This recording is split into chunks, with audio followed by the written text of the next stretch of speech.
So check this, y'all. Don't scroll. Stay with me. I'm reading this, and it's everything in the orange, and it's talking about how everything was created through Christ and for Christ and in union with Christ.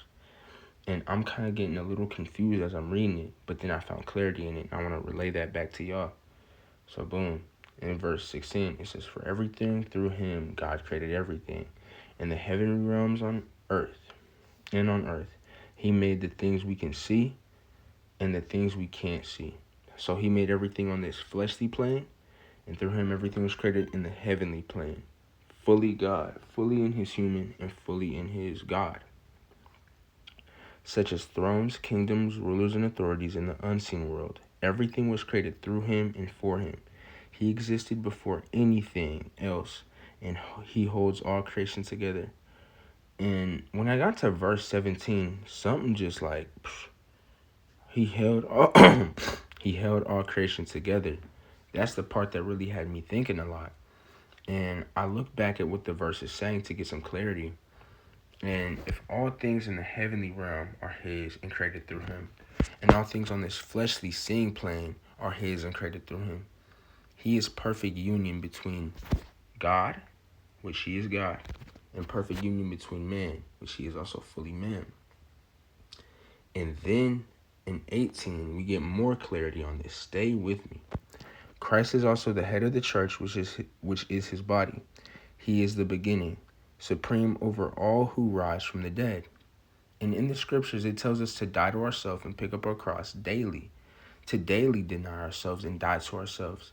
So he is supreme over us, the children of God, and also supreme over all of creation, for it was all created through him, both here on heaven and here on earth, making him the perfect sacrifice on how we can get back to God fully, holy, and blameless. Wait, because this is Colossians 1, y'all, if I didn't clarify. And it keeps going. Stay with me. Don't scroll. Okay, and then check this. Look at verse 19.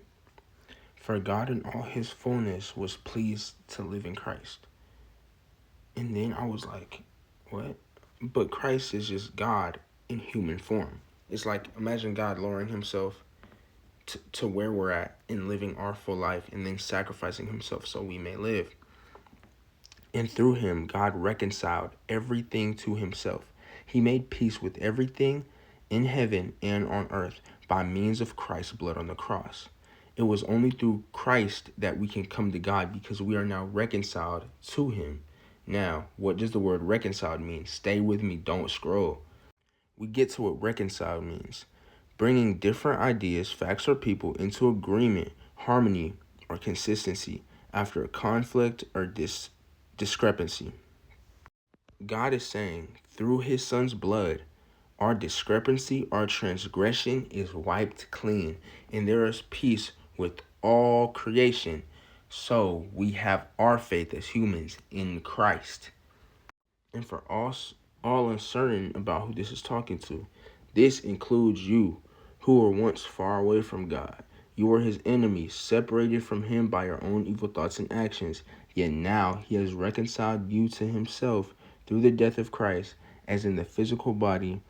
As a result, he has brought you into his presence, and you are holy and blameless. Yes, you, as so you stand before him without a single fault.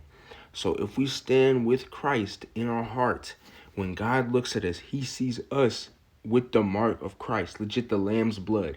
If you ever go back to that story with the Passover, the lamb's blood protected them and the angel of death didn't find them. Same thing.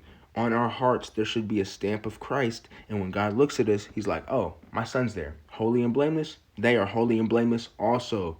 And that's why there's no other God before him or after him. And we have to put our faith not in Buddha, not in Allah, but in who? Christ, the one true living God. For there's no other way to get to the Father except through him, as we can see in the scriptures. But it also leaves you with clarity. You must continue to believe this truth and stand firmly in it. Don't drift away from the assurance you received when you heard the good news. The good news has been preached all over the world, and I, Paul, have been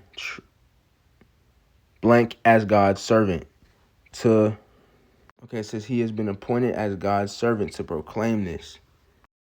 And I say all that to say, put your faith on Christ. Don't put it on nothing else, nobody else. When God sees a stamp, you're holy and blameless. Thank you for watching all the way to the end of this video. I know it was long-winded, but I pray y'all got clarity and edification off of it just as I did. Thanks for watching.